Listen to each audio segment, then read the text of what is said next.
Maris. Magandang hapon po, Barangay Nara 2 and Barangay Nara 3. Ayan, una po ay ang pasasalamat naming lahat sa inyo. Dahil sa kabila po ng init ng panahon, ayan, lahat kayo nagpapaypay. At sana sa mga oras na to, nagpapahinga sana kayo sa inyong mga bahay. Pero nandito kayo, pinili nyo makapiling ang Team Anarna Bilamide.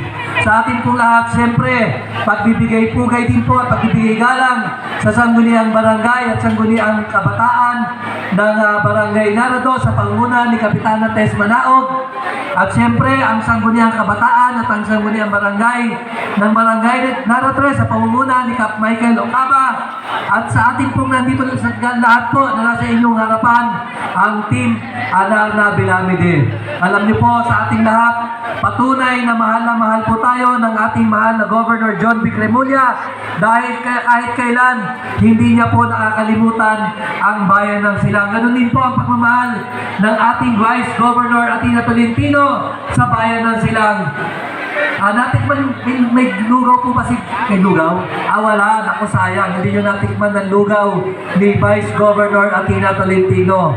Ayan, sana natikman nyo na kung gaano kayo kamahal ni Vice Governor Athena. At siyempre, lubos po ang pagtitiwala at pagmamahal ni Governor John Vic Remulla sa bayan ng Silang. At siyempre, kagaya po ng pagtitiwala at pagmamahal niya kay Mayor Kevin Anarna. Dahil ibinigay niya po itong ugnayan sa barangay na sa ganun po, mamaya maririnig niyo po ang napakahalagang mensahe ng ating mahal na Mayor Kevin Anarna.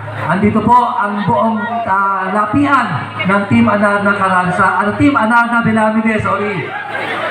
Ayan, at sa atin pong lahat, pasensya na po kayo, nasanay lang ako nung nakaraang eleksyon.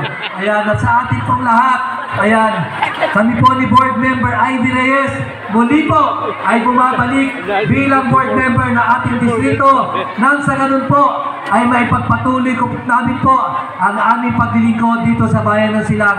At makakaasa po kayo na kami po ay magiging malakas sa tingig ng bayan ng Silang doon sa sangguniang panlalawigan. Muli po, magandang hapon sa ating lahat.